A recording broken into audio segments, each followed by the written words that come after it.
Did you know that scientists have actually turned peanut butter into real diamonds?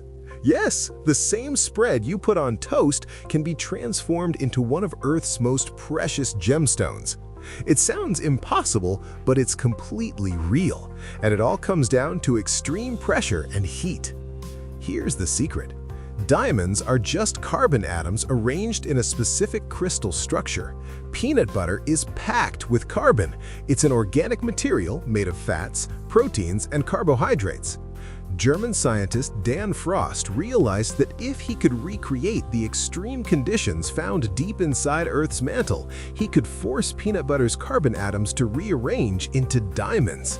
The process requires absolutely brutal conditions.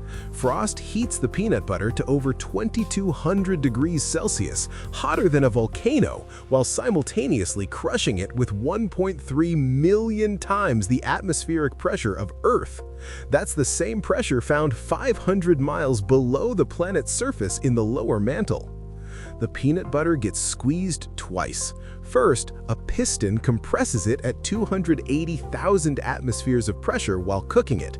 Then, Frost crushes it a second time using an anvil made of actual gem-quality diamonds.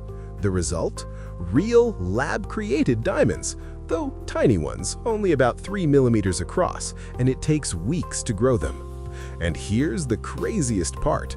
The hydrogen bonded to the carbon atoms in peanut butter actually causes explosions during the process.